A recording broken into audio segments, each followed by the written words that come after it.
Okay, big one and a couple small ones to UPS. Some miscellaneous here, probably 12 orders going out today. And we got rain on. The Crazy Picker Life with Wheeler, Dealer, and Banana Peeler.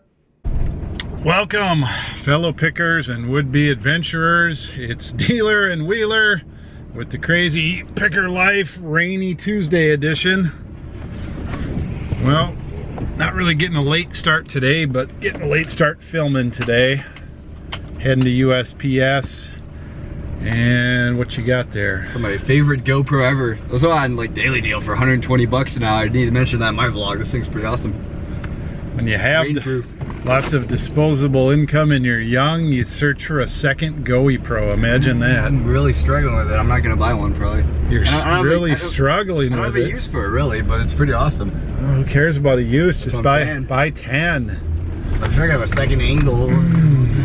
Okay, so we're gonna go get to USPS, get some packages in there. Not looking good for a run. I am not all pumped up like I used to be when I was in my 30s and I'd go out for runs in the rain. I'm not quite there yet, but we are gonna do some shopping for snacks around the office and secondary shopping for Kate and the home crew for the week at the food store, and try to snag UPS and get those packages to them. Then I'm going to be back in the office tonight for some aggressive listing. So welcome to the show and get ready to list. Back to winter. Man, it's like low 40s and rainy out there. I got cold. Time to get the hat back out. Let's do some listing. Well, I got some more of these in today. I've got some of these listed on eBay. Now, I put these on Amazon, $61.50 each. And I paid $20 each on these. I paid up a little bit. I got some of these locally.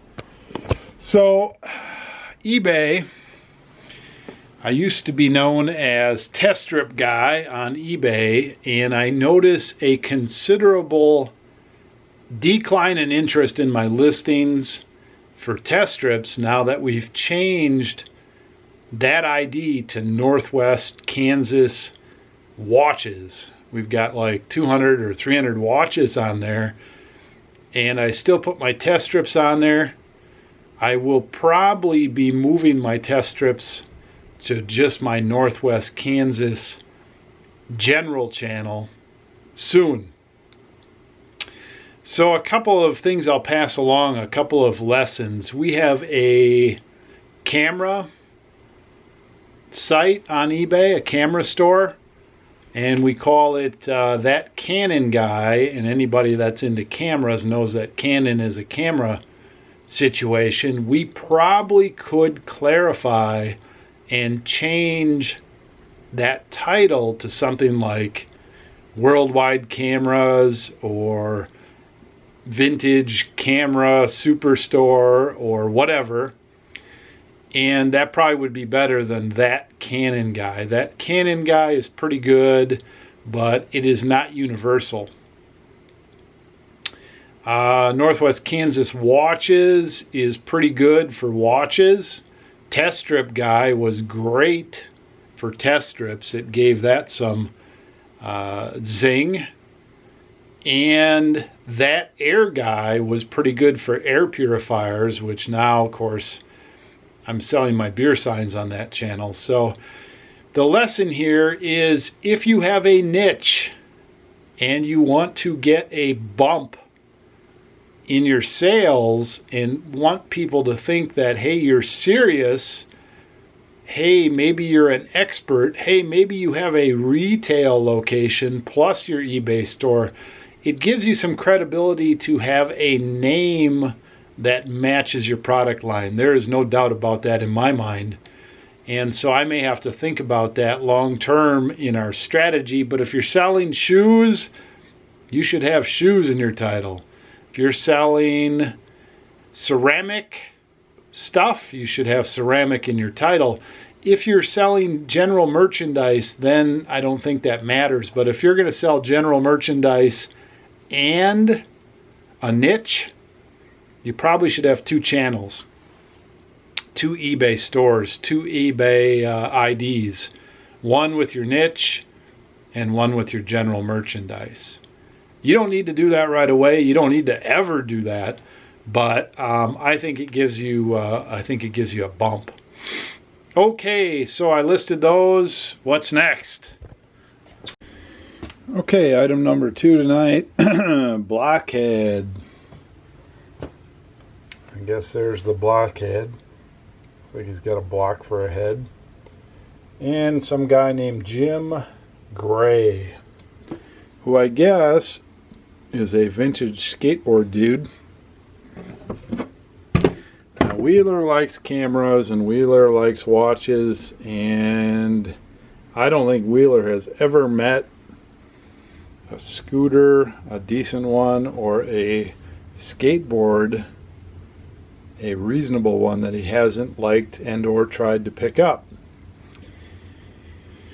Well, skateboards are expensive to ship. The dimensional weight is a problem. If you want to just, take the trucks off, that's sometimes doable and sometimes some work. We have not done very well on skateboards, mainly because, as with anything, there's a learning curve, and most of the used skateboards that we run into are well used. This one, however, I have higher hopes on. It's a Jim Gray, and looking those up, and Blockhead, I think we'll do all right on it. I don't remember what we paid, $10, $15. I listed it at $100 plus shipping. We'll see how we do. Maybe we can make up for some of the ones that we've eliminated by removing the listings and letting Wheeler break them. Listed. I don't know if these are Kodak slide trays, picture trays, parts trays. We got them at a camera store, along with some other stuff that we bought. And I listed them at $29.99 plus shipping. Kodak stuff is funny. There are a lot of collectors. There's a lot of obscure stuff out there. These probably will go pretty well. Halen Guide Liner Deluxe Doily Stretcher. There's only so many doily stretchers out there, so now mine is the least priced at $29.99 plus shipping. Let's hope we can move that out. I paid $8. Sealed new old stock. Package is worn. Officially licensed Super Bowl 29 football keychain. Listed it for $10 plus a little shipping. Listed. Here's an Easy Lap Diamond Stone knife sharpening tool, or stone. 3 inches by 1 inch, leather pouch, vintage. I bought it for $5 and I listed it for $15.99 plus shipping. Originally got this for Banana Peeler to list. He is buried in belt buckles, so I just keep going if stuff is there to list. Next item. Okay, so I find this kind of funny, but if you used to go to Walgreens or some other places where they developed film, Kodak film, you would see some of these trays, and some of them would be in desks and some of them would be on shelves or out on the counter.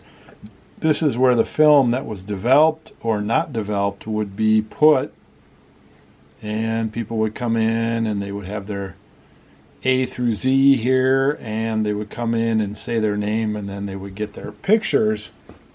Of course, that all changed in the 90s. Most of that went out when film started to go out. And the reason I find it funny is because looking these up, very few people know what these are used for. Now this one had a funny sticker. Fuji color was stuck over the Kodak because somebody went away from Kodak and started processing Fujifilm. But again, the reason I find it funny is people that were born, I don't know, after 1980, maybe after, say, 1985, have no idea what processing film is all about. It was going out when they became adults, and so they think this is some sort of a brochure cabinet or something like that, information cabinet. They don't understand that this is where they put film. So anyway, listed this $50 plus shipping. I have another one over there that I'm going to list in just a minute. One more note on these. This one is okay. That logo is good. If somebody takes the time to get that sticker off, the logo under there is desirable and good. The best one of these got ripped off. It had some camera items in it, and it was one of 3 or 4 items that the thieves took out of our van when they broke the windows and grabbed a bunch of stuff and ran. Unfortunately, the one that they took was the mint one, and probably would have went for $100 or more.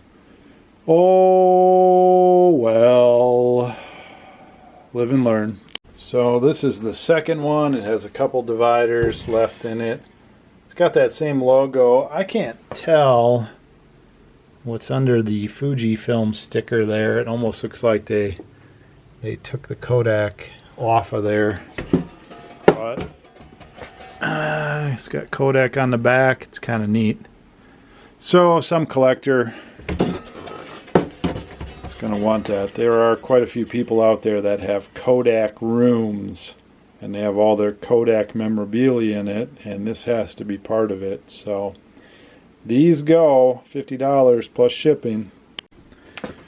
Alright, so I ended my listing night with a bunch of books. These are good books. I've accumulated some of these. These are some family books. You know, these average probably about $20 a piece on Amazon, listing them. I am a book guy, but I have not read many full books in the last few years. I used to read a couple books a month, easy. A lot of books. And I miss that, and I'll tell you what, the YouTube generation, pace of life, just don't read anymore. I never thought it would happen to me. A lot of people, when they're in their 20s, I used to, meet up with them, whatever, and they're like, oh, I'm too busy. I never read anymore. And I'm like, geez, I read a lot. 30s, same thing. And then, it's been about 5 years now. I just don't read. It's a lost art. So, trying to teach my kids the value of reading, but it is tough. Too much competition out there for stuff. I mean, they read their school books, they read their book report books. Occasionally they'll read something else. It is becoming a lost art. Tell me in the comments below if you don't think that's true. It's a fast-paced world. I don't know what to make of it all, but I used to be a voracious reader. I used to read at the end of the day to kind of wind down. If it's just me, but I don't think it is. I think it's our society. We've changed. We have changed to electronic society. It's too accessible. Anyway, whoa. 20 listings. $661. Let's put that up. Let's get fuzzy. Whoa. Come on now. Come on. Come on back. Still fuzzy. Man. It's that too.